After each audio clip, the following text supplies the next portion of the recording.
Sir నమస్కారం sir. నమస్తే. Sir AP cinematography మంత్రి కందుల దుర్గేష్ గారు రీసెంట్ గా ఒక ప్రెస్ మీట్ లో ఏపీలో కూడా స్టూడియోల నిర్మాణం జరగాలి, సినిమా ఇండస్ట్రీ కూడా ఏపీకి తరలి రావాల్సిన అవసరం అయితే ఉంది అన్నట్టుగా అయితే ఆయన మాట్లాడడం చూస్తున్నాం. అయితే ఈ వివాదం అయితే ఎప్పటి నుంచో ఉంది సార్. అంటే ఏపీలో కూడా సినిమా ఇండస్ట్రీ ఉండాలి అని చెప్పేసి, సినిమా షూటింగ్లు పెద్ద ఎత్తున జరగాలి అని చెప్పేసి అప్పుడు జగన్ ప్రభుత్వం ఉన్నప్పుడు కూడా కొంత వివాదం అయితే జరిగింది. మరి ఇది పాసిబుల్ అవుతుందా అంటారా? సినిమా ఇండస్ట్రీ ఏపీలో రావడం, ఆ స్టూడియోల నిర్మాణం, ఈ షూటింగ్ల వ్యవహారం అంతా కూడా మీ ఒపీనియన్ సార్ దీనిపైన? అంటే ఏపీలో సినిమా పరిశ్రమ అభివృద్ధి అనేది చాలా కాలంగా, అంటే అక్కడ ప్రభుత్వం ఏర్పడిన తర్వాత రాష్ట్ర విభజన అనంతరం వినిపించిన మాట మాత్రమే కాదు, నిజానికి రాష్ట్ర విభజనకి ముందు జరిగినటువంటి తెలంగాణ ఉద్యమంలో బలంగా తెలంగాణ సినిమా అనేటువంటి ఒక నినాదం ముందుకొచ్చింది. ముందుకు రావడమే కాదు, రాచకొండ గుట్టల్లో ఒక ఫిలిం నగర్ నిర్మిస్తాను అన్నాడు ఆయన, కేసీఆర్. అంటే ఇప్పుడు రామోజీ ఫిలిం సిటీ లాంటిది అక్కడ నిర్మిస్తామన్నారు. దాంతోపాటు రామోజీ ఫిలిం సిటీని నాగళ్లతో దున్నిస్తామన్నారు. ఈ క్రమంలోనే తెలంగాణ సినిమా అనేటువంటి ఒక నినాదం ముందుకొచ్చింది. ఆ నినాద ఛాయల్లో తెలంగాణ నేటివ్ సినిమాకి జీవం పోస్తాము అని ఎన్ శంకర్ లాంటి చాలామంది మాట్లాడారు ఆ రోజున సినిమా పరిశ్రమ నుంచి. సినిమా అనగానే ఇదేదో ఆంధ్ర గుత్త పెట్టుబడిదారుల చేతుల్లో ఉన్నటువంటి పరిశ్రమ అనే అభిప్రాయం ఉంది. అది సబబు కాదు. నిజానికి సారథి స్టూడియోస్ దగ్గర నుంచి చరిత్ర మొదలు పెడతారు, కానీ దీనికంటే ముందే, అంటే మూకీ చిత్ర నిర్మాణం నాటికే హైదరాబాద్లో సినిమా పరిశ్రమ ఉంది, ఇక్కడ ఫిల్మ్ మేకింగ్ ఉంది తెలంగాణలో అని చారిత్రక ఆధారాలతో సహా చరిత్రని ప్రజల ముందు ఉంచారు, తెలంగాణ సినిమా ఏమిటి అని.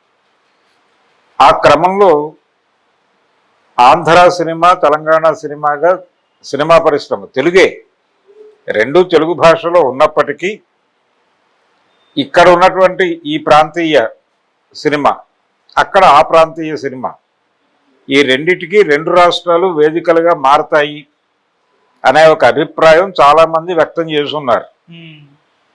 కానీ ఆ దూకుడు రాష్ట్రాలు ఏర్పడిన తర్వాత కనిపించలే. రాష్ట్రం ఏర్పడిన తర్వాత రామోజీ ఫిలిం సిటీని నాగళ్లతో దున్నించుట అనే నినాదం వెనక్కి వెళ్ళిపోయింది. అలాగే రాచకొండలో ఫిలిం సిటీ నిర్మాణము అనేటువంటి కార్యక్రమం ఎవరూ మాట్లాడలేదు. తెలంగాణ నేటివ్ సినిమా కోసం జెండా పట్టుకుని ముందుకు నడిచినటువంటి నాయకులందరూ ఏమైపోయారో తెలియదు, అయిపోయింది. మళ్ళీ ఫిలిం ఛాంబర్ చుట్టూనే రాజకీయాలు నడిచినాయి.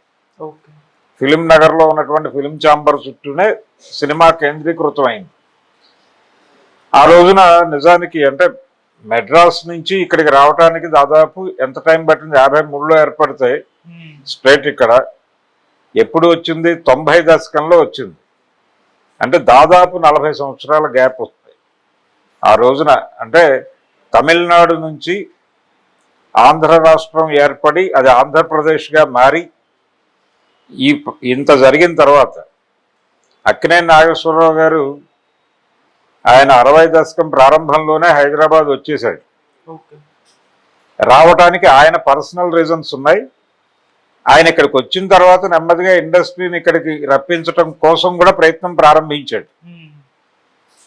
ఇలా మొదలైనటువంటి ప్రయాణం. దీనికంటే ముందే సారథిలో నిర్మాణాలు జరిగేవి. ఇక్కడ చల్లపల్లి జమీందార్ గారు నిర్మించినటువంటి సారథి స్టూడియోస్, రోజులు మారాయి అనే సినిమా రజతోత్సవ సందర్భంగా ఇక్కడ ప్లేస్ ఇచ్చారు వాళ్ళకి. అంటే ఇక్కడ మేము మీకు అన్ని విధాలా సహకరిస్తాము అన్నప్పుడు ఆయన ఈ బిల్డింగ్ కొనుగోలు చేసి ఇక్కడ సారథి స్టూడియోస్ ప్రారంభించాడు.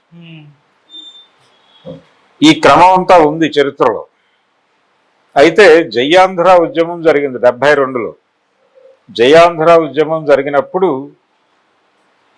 తెలంగాణ నుంచి ఆంధ్ర రాష్ట్రం విడిపోయి వేరు రాష్ట్రంగా ఏర్పడటం అనేది నినాదం. అది ఆంధ్ర నుంచి వచ్చిన నినాదం. కాకాని వెంకటరత్నం గారు ఆ ఉద్యమ ప్రారంభంలోనే చనిపోయి వీర కాకానిగా మారాడు. అయితే ఆ ఉద్యమానికి వెనకాల రాజకీయ లక్ష్యాలు ఉన్నాయి, వేరే రాజకీయ లక్ష్యాలు ఉన్నాయి అనేది ఒక విమర్శ ఉన్నప్పటికీ చాలా మంది కనెక్ట్ అయ్యారు దాంతో, జయాంధ్ర ఉద్యమంతో. ఆ కనెక్ట్ అయిన వాళ్ళలో సూపర్ స్టార్ కృష్ణ గారు కూడా ఉన్నాడు. ఆయన చెన్నై, అప్పటి మెడ్రాస్ పానగల్ పార్క్ ముందు ఒక నిరాహార దీక్ష చేశాడు. చేసి ఆంధ్ర రాష్ట్రం ఏర్పడటం అవసరమై తెలంగాణ నుంచి విడిపోయి ఆంధ్ర రాష్ట్రం ఏర్పడితే సినిమా పరిశ్రమ అక్కడే సెటిల్ అవుతుంది అని చెబుతూ విజయవాడ గుంటూరు మధ్య పద్మాలయ స్టూడియోస్ నిర్మాణము అని ప్రకటించాడు ఆయన. ఓకే. చాలా కాలం పాటు కృష్ణ గారి అభిమానులు ఆ నినాదంతో ముందుకు నడిచారు. ఆ నిరాహార దీక్ష, ఈ ప్రకటనల నేపథ్యంలో ఎన్టీఆర్ ఆయన్ని పిలిచి మందలించడం కూడా జరిగింది కృష్ణ గారి. ఇది ఒక పార్శ్వం. అప్పుడు ఆంధ్ర ప్రాంతంలో స్టూడియోల నిర్మాణము, ఆంధ్ర ప్రాంతంలో సినిమా పరిశ్రమ, ఈ నినాదం వచ్చింది. కానీ జయాంధ్ర ఉద్యమం ఎప్పుడైతే ముగిసిపోయిందో ఇందిరాగాంధీ గారు ఇరు ప్రాంత నాయకుల్ని కూర్చోబెట్టి ఆ విషయాన్ని పక్కకు నెట్టేసి ఎవరికి కావాల్సిన వాళ్ళకి ఇచ్చేసి ఆవిడ ఉద్యమానికి ఫుల్ స్టాప్ పెట్టించేసిన తర్వాత ఈ నినాదాలన్నీ మాయమైపోయినాయి. ఇక్కడ విజయవాడ గుంటూరు మధ్య స్టూడియో నిర్మాణం అనేది కృష్ణ గారు కూడా మర్చిపోయాడు. ఇది చరిత్ర. అయితే ఇప్పుడు ఆంధ్రాలో షూటింగులు జరగటం అనేది ఎప్పుడూ ఉంది. షూటింగులు జరుగుతూనే ఉన్నాయి. విశాఖ కేంద్రంగా అనేక సినిమాలు షూటింగులు జరుపుకున్నాయి కదా. కె బాలచందర్ తను తమిళ్లో తీసిన సినిమాలు కూడా వైజాగ్లోనే షూట్ చేశాడు ఆయన. Sindhu Bhairavi cinema in total వైజాగ్లోనే షూట్ చేశాడు ఆయన. చాలామంది తమిళ దర్శకులు తమ సినిమాల్లో మేజర్ సీన్లు అక్కడే తీసేవాళ్ళు, వైజాగ్లో. అలాగే కెఎస్ రామారావు గారి షూటింగ్లన్నీ అక్కడే జరిగేవి. జంధ్యాల గారి సినిమాలన్నీ వైజాగ్లోనే షూటింగ్ జరుపుకునేవి. విశాఖ, అరకు ప్రాంతాలలో షూటింగ్ అనేది చాలా కన్వీనియంట్. అంటే క్లైమేట్ బాగుంటుంది, లొకేషన్స్ దొరుకుతాయి. ఇప్పుడు రాజధాని పేరుతో వీళ్ళు ఆ ఎర్రమట్టి దిబ్బల కూల్చివేత అనే కార్యక్రమం ఒకటి జరిగింది జగన్ ప్రభుత్వంలో. నిజానికి ఆ లొకేషన్లో అనేక పాటలు తీశాడు జంధ్యాల గారు. ఇది వైజాగ్ ఉన్నటువంటి, అంటే అక్కడ సముద్రం ఉండటము, ఇతర సదుపాయాలు, ఇవన్నీ అంటే ప్రకృతికి సంబంధించి షూటింగ్కి అనువైనటువంటి ప్రాంతంగా వైజాగ్ని మార్క్ చేశారు. వైజాగ్లో స్టూడియో కట్టే వ్యవహారం నెల్లూరుకు చెందినటువంటి నిర్మాత ఎస్ గోపాల్ రెడ్డి గారు, సుడి గోపాల్ రెడ్డి అనేవాళ్ళు ఆ రోజుల్లో, ఆయన ప్రారంభించాడు. ఆయన బాలకృష్ణతో రెగ్యులర్గా సినిమాలు తీసేవాడు. ఆయన ఒక సినిమా కోసం చాలా పెద్ద పెద్ద సెట్స్ వేశాడు. అక్కడ జానపద చిత్రం నిర్మాణం నందమూరి బాలకృష్ణతో మొదలుపెట్టి ఆగిపోయింది ఆ సినిమా. ఆ సెట్స్ అలా ఉండిపోయినాయి. దానిలో చాలా సినిమాలు షూటింగ్లు జరుపుకున్నాయి. ఈ క్రమంలోనే అసలు దాన్ని స్టూడియోగా మారిస్తే ఎలా ఉంటుంది అని ఆలోచన చేశాడు ఆయన. అది ముందుకు వెళ్ళాల. చిరంజీవి గారికి అక్కడ ఒక స్టూడియో నిర్మించాలనేటువంటి కోరిక ఉంది. దానికి సంబంధించి కొంత గ్రౌండ్ వర్క్ జరిగింది, తర్వాత ఆగిపోయింది. మేబీ వెడితే అది ముందుకు వెడుతుంది. రామానాయుడు గారు స్టూడియో నిర్మించాడు అక్కడ వైజాగ్లో. ఆ స్టూడియోని తెలుగు నిర్మాతల కంటే కూడా ఇతర అంటే ఒడియా ప్రొడ్యూసర్లు వాడుకుంటున్నారు, బెంగాలీ ప్రొడ్యూసర్లు వాడుకుంటున్నారు దాన్ని. తెలుగు నిర్మాతలు చాలా తక్కువగా వినియోగిస్తున్నారు ఆ స్టూడియోని. ఇది వాస్తవం. వైజాగ్ కేంద్రంగా పరిశ్రమ అనేది ఒక అభిప్రాయం చాలా మందిలో ఉంది. అలాగే ఆంధ్రప్రదేశ్లో షూటింగులు ఈ మోతాదులో షూటింగ్ జరిపితే సబ్సిడీలు ఇస్తాము అని ఇండస్ట్రీ మెడ్రాస్లో ఉన్న రోజుల్లో ఆంధ్రప్రదేశ్ ప్రభుత్వాలు ప్రకటిస్తూ వచ్చినాయి. ఎన్టీఆర్ ప్రభుత్వము ప్రకటించింది, అంతకుముందున్న కాంగ్రెస్ ప్రభుత్వాలు ప్రకటించినాయి. ఆ క్రమంలో సబ్సిడీలు ఇచ్చేవాళ్ళు. ఇంత శాతం ఆంధ్రప్రదేశ్లో షూటింగ్ జరుపుకోవాలి, ఉమ్మడి ఆంధ్రప్రదేశ్లో. అది చాలా మంది చిన్న నిర్మాతలు ఆ పని చేసేవాళ్ళు వాంటెడ్గానే. రాఘవేంద్రరావు గారు ఎర్లీ డేస్లో తీసిన చాలా సినిమాలు రాజమండ్రి చుట్టుపక్కల షూటింగ్ జరుపుకున్నవే. ఊరికి మొనగాడు, ఈ సినిమాలన్నీ 16 ఏళ్ల వయసు, కడియం, ఆ ప్రాంతాల్లో ఎక్కువ షూటింగులు రాఘవేంద్రరావు గారికి జరిగేవి. ఇది అందరికీ తెలిసిన విషయం. మెడ్రాస్లో షూటింగులు అంటే స్టూడియో వ్యవహారం మాత్రమే అక్కడ చేసేవాళ్ళు. ఓకే. అవుట్డోర్ అనగానే గోదావరి జిల్లాలకు వచ్చేసేవాళ్ళు. గోదావరి జిల్లాలో ఏంటి, కృష్ణా జిల్లాలో మానికొండలో దాదాపు 7-8 సినిమాలు తీశారు. పాడి పంటలు సినిమా మొదట తీశారు, అది హిట్. ఈ సెంటిమెంట్ కూడా పనిచేస్తుంది కదా. ఆ సెంటిమెంట్ ప్రకారం అదే ఊళ్ళో కృష్ణ గారి సినిమాలే చాలా నిర్మాణం జరుపుకున్నాయి. పంచాయతీ, ఆ తర్వాత ఊరంతా సంక్రాంతి అక్కడే తీశారు. అక్కినేని నాగేశ్వరరావు గారి బంగారు బొమ్మలు అక్కడే షూటింగ్ జరుపుకుంది. వీటన్ని పాడి పంటల కంటే ముందు ఉండమ్మా బొట్టు పెడతా అనే సినిమాతో మొదలైంది అక్కడ షూటింగ్లు కూడా. ఉండమ్మా బొట్టు పెడతా ఆ ఊళ్ళోనే తీశారు, అది హిట్ సినిమా. అక్కడి నుంచి పాడి పంటలు హిట్ సినిమా అలా కొనసాగింది. బావా బావమరిది అనేటువంటి కృష్ణరాజు సుమన్ గారి సినిమా కూడా అక్కడే తీశారు. ఇలా ఒక్కొక్క ఏరియా, భట్లపెల్లిమర్రు అనే ఊరు ఉంది కృష్ణా జిల్లాలో, అక్కడ షూటింగులు చేసేవాళ్ళు. ఇలా చాలా ప్రాంతాల్లో షూటింగులు జరిగిన చరిత్ర ఉంది ఆంధ్రప్రదేశ్లో. కొత్త ఏం కాదు. తెలుగు సినిమా పరిశ్రమ అక్కడ స్థిరపడాలి అంటే విడిగా ఒక నేటివ్ సినిమా డెవలప్ అయితే దానికి సంబంధించి అక్కడ ఏదైనా గవర్నమెంట్ ఇన్ఫ్రాస్ట్రక్చర్ కల్పిస్తే, ఇక్కడ కూడా సినిమా పరిశ్రమ ఆంధ్రప్రదేశ్కి తరలి రావాలి అని చాలామంది చెప్పినప్పటికీ ఇన్ఫ్రాస్ట్రక్చర్ ప్రొవైడ్ చేయకుండా ఎవరు రాలా. ఫిలిం నగర్ నిర్మాణము, స్థలాల కేటాయింపు ఇవన్నీ జరిగిన తర్వాత కదా నెమ్మదిగా రావడం మొదలైంది. ఇప్పుడు రామారావు గారేమో ఆయన స్టూడియో ఆయన కట్టుకున్నాడు ఆయన సొంత స్థలంలో, రామకృష్ణ. అక్కినేని నాగేశ్వరరావు గారు ప్రభుత్వ సహాయంతో స్థలం తీసుకుని అన్నపూర్ణ స్టూడియోస్ నిర్మాణం జరిపాడు. కృష్ణ గారు వీళ్ళందరూ కూడా ప్రభుత్వం నుంచి స్థలాలు తీసుకుని స్టూడియోల నిర్మాణాలు జరిపిన వాళ్ళే. రామానాయుడు గారు వీళ్ళందరూ ఈ ప్రాసెస్ అంతా చూసాం మనం. కాబట్టి ఈ గుట్టల్లో ఎలా సినిమాలు తీస్తారు అని సెక్రటరీ షూటింగ్ టైంలో రామానాయుడు గారు మాట్లాడారు. ఇక్కడ సినిమా పరిశ్రమ ఎలా అభివృద్ధి చెందుతుంది అని కూడా మాట్లాడాడు ఆయన. అదే రామానాయుడు అదే గుట్టల్లో ఇల్లు నిర్మాణము చేసుకున్నాడు, స్టూడియో నిర్మాణము చేశాడు. కాబట్టి ముందు ఆంధ్రప్రదేశ్ ప్రభుత్వం ఏ సదుపాయాలు కల్పిస్తుంది, ఇన్ఫ్రాస్ట్రక్చర్ కల్పిస్తే అక్కడికి వెళ్ళి అక్కడ కంపెనీలు పెట్టి అక్కడ యాక్టివిటీ చేసేవాళ్ళు ఉంటారు డెఫినెట్గా. హైదరాబాదులో ఇక్కడ స్థానము దొరకని వాళ్ళు చాలామంది ఉంటారు కదా, చోటు దొరకని వాళ్ళు ప్రత్యామ్నాయం కోసం ఇంకో సెంటర్ కోసం వెతుకుతారు కదా, వాళ్ళు వెళ్ళి అక్కడ ఉంటారు. ఇదేమీ పూర్తిగా తెలంగాణ నేటివ్ సినిమా కోసమే లేదు కదా. ఇక్కడ ఉన్నటువంటి చాంబరో లేకపోతే మరొకటో వీళ్ళు చాలా స్పష్టంగా దీని మీద ఆంధ్ర రాజకీయాల ప్రభావమే నడుస్తోంది ఇప్పటికీ సినిమా పరిశ్రమ మీద కూడా. పైగా కందుల దుర్గేష్ అనే ఆయన కొద్దో గొప్ప సినిమా పరిశ్రమతో రిలేషన్స్ ఉన్న వ్యక్తి. ఆయన కాంగ్రెస్తో ప్రయాణం ప్రారంభించి జనసేన నుంచి మన నెడదవోలులో గెలిచాడు. జనసేన వాళ్ళకే సినిమాటోగ్రఫీ వస్తుంది అని చాలామంది మాట్లాడారు, అలాగే వచ్చింది.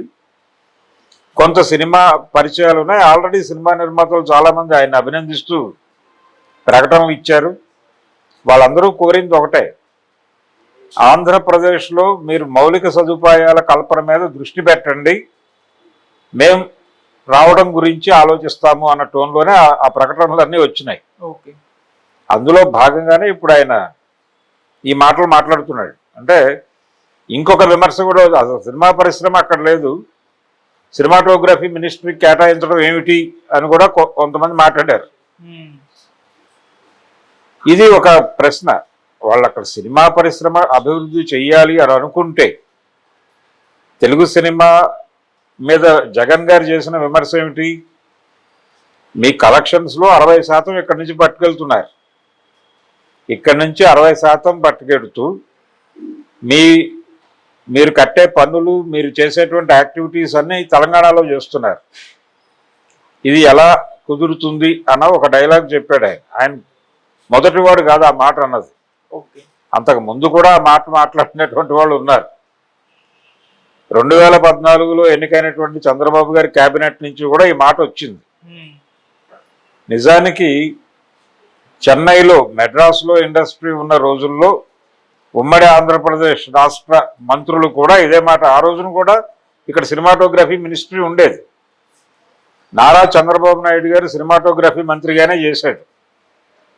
ఆ రోజున పెళ్ళయ్యే నాటికి ఆయన సినిమాటోగ్రఫీ మినిస్టర్ అయి కోట్ల విజయభాస్కర్ రెడ్డి గారి క్యాబినెట్లో.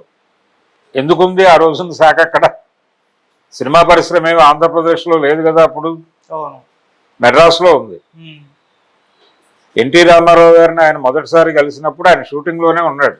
అనురాగ దేవత అనే సినిమాలో పెళ్లి కుమారుడి గెటప్లో ఉండి ఈయనతో మాట్లాడాడు ఆయన పెళ్లి సంబంధం గురించి. ఆయనే చెప్పుకున్న విషయం అది. కాబట్టి సినిమా పరిశ్రమ అక్కడ లేకపోయినా సినిమాటోగ్రఫీ మినిస్ట్రీ ఉండటం, ఆ భాషకు సంబంధించినటువంటి చిత్ర నిర్మాణాలు జరుగుతున్నాయి కాబట్టి అది ఉంది. దాంతోపాటు అక్కడ జరిగేటువంటి షూటింగ్ యాక్టివిటీస్కి కావాల్సిన సహకారం ఇవ్వటం, ఇలాంటివి ఆ శాఖ పరిధిలోకి వస్తాయి. దీంతో పాటు మరిన్ని ప్రోత్సాహకాలు ఇస్తే కొంతమంది ఔత్సాహికులు వెళ్ళి అక్కడ స్టూడియో నిర్మాణాలు ఇవి జరిపేటువంటి ఛాన్స్ ఉంది. అది చెయ్యాలి గవర్నమెంట్. అది చేయకుండా ఆ మధ్య జగన్మోహన్ రెడ్డి టైంలో టిక్కెట్ల రేట్లు పెంపు మీద ఒక వివాదం జరిగింది. చాలామంది ప్రభుత్వం మీద సీరియస్ అయ్యారు. టిక్కెట్ల రేట్ల పెంపును అడ్డుకుంటోంది అని. టిక్కెట్ల రేట్లు పెంపు అనే దాని వలన థియేటర్లు ఆడియన్ ఫ్రెండ్లీగా లేకపోవడం చూసాం మనం. జనాలు థియేటర్లకు వెళ్ళడానికి భయపడినటువంటి సందర్భం చూసాం. కాబట్టి చిత్ర నిర్మాణం జరపాలి అనేటువంటి ఉత్సాహవంతులు ఇప్పటికీ ఆంధ్రాలో ఉన్నారు. అక్కడి నుంచి వచ్చి హైదరాబాద్ వచ్చి కృష్ణానగర్లోనూ మరొక చోట ఉండి నానా కష్టాలు పడుతున్నటువంటి వాళ్ళందరికీ ఒక ప్రత్యామ్నాయ వేదిక అవసరమే. అక్కడ గనక వీళ్ళు అంటే సినిమా పరిశ్రమ నిజంగా అభివృద్ధి చెందటానికి తగిన ఫెసిలిటీస్ ఏర్పాటు చేస్తే వీళ్ళందరూ వెళ్ళి తమ కళలను అక్కడ సాకారం చేసుకోవడానికి ప్రయత్నం చేస్తారు. ఒక యాక్టివిటీ మొదలవుతుంది.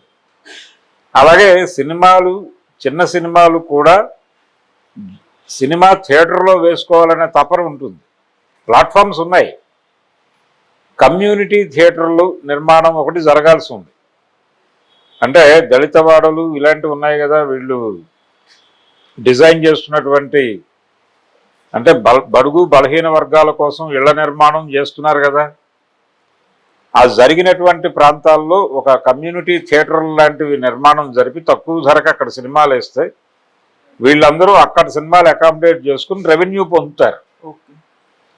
ఆ తరహా నెట్వర్క్ ఒకటి నిర్మాణం జరిపి సినిమా నిర్మాణానికి సహకారం అందించి సినిమా ప్రదర్శనకి సంబంధించి కూడా సహకారం అందించగలిగితే డెఫినెట్గా అక్కడ ప్రత్యామ్నాయ సినిమా వర్ధిల్లుతుంది. అంటే నేటివ్ సినిమా వస్తుంది. అక్కడ తెలంగాణలో నేటివ్ సినిమా నిర్మాణం జరుగుతుంది. ఇప్పుడు హిందీ మాట్లాడేటువంటి రాష్ట్రాలు అనేక ఉన్నాయి. మరాఠీ బాంబేలో ఉంది కదా, హిందీ సినిమా పరిశ్రమకి సెంటర్ ఏంటి బాంబే. కానీ మరాఠీ సినిమా కూడా ఉందిగా, అక్కడ బతుకుతుంది కదా. కాబట్టి ఇది కేంద్రంగా ఉంది. ఇక్కడ నేటివ్ సినిమా తెలంగాణ సినిమా కూడా బతకాలి, కానీ అనుకున్న స్థాయిలో లేదు. ఎప్పుడైతే అక్కడ పని మొదలవుతుందో ఇక్కడ కూడా యాక్టివిటీ మొదలవుతుంది కదా. ఇక్కడ కూడా ఎన్ శంకర్ లాంటి వాళ్ళు మేలుకుని ఇప్పుడు జరుగుతున్నటువంటి డిస్కషన్స్లో తమ వంతుగా తాము ముందుకొచ్చి తెలంగాణ నేటివ్ సినిమాని కాపాడుకోవడం కోసం ఉద్యమ కాలంలో వాళ్ళు ఏం మాట్లాడారో దాన్ని మళ్ళీ ఒకసారి పునశ్చరణ చేసుకుని ముందుకెళ్లాల్సిన అవసరం కూడా ఉంది. తెలంగాణ సినిమా సెంటర్గా డెవలప్ అవ్వాలా, ఆంధ్ర సినిమా సెంటర్గా డెవలప్ అవ్వాలి. రెండు భాషలు తెలుగే కాబట్టి ఇక్కడి నుంచే మానిటర్ చేస్తామని కాదు. ఆ రోజున కూడా మీరందరూ మెడ్రాస్లో ట్యాక్సులు పెడుతున్నారు, మెడ్రాస్లో ఉంటున్నారు, మీ సినిమాలు చూసేదేమో తెలుగు వాళ్ళు, మీరేమో ఇక్కడి నుంచి డబ్బులు తీసుకెళ్ళి అక్కడ ఖర్చు పెడుతున్నారు అని చెప్పి ఆంధ్రప్రదేశ్ ముఖ్యమంత్రులందరూ ఇండస్ట్రీ మీద దాడి చేసేవాళ్ళు. అదే దాడులు ఇప్పుడు వాళ్ళు చేస్తారు. ఆంధ్ర నుంచి జరుగుతుంది. మీరు ఆంధ్ర డబ్బులు తీసుకెళ్ళి తెలంగాణలో ఖర్చు పెడుతున్నారు, వాళ్ళకు ఉపయోగపడుతున్నాయా? ఈ గొడవ వద్దు. ఎవరి సినిమా వారి ప్రాంతంలో వారు తీసుకోవడం మంచిదే. దానికి సంబంధించిన ఇన్ఫ్రాస్ట్రక్చరు, సినిమా ప్రదర్శనకి సంబంధించిన అవకాశాలు మెరుగుపరచగలిగితే సినిమా పరిశ్రమ అక్కడికి వెళ్ళటానికి చాలా మంది సిద్ధంగా ఉన్నారు.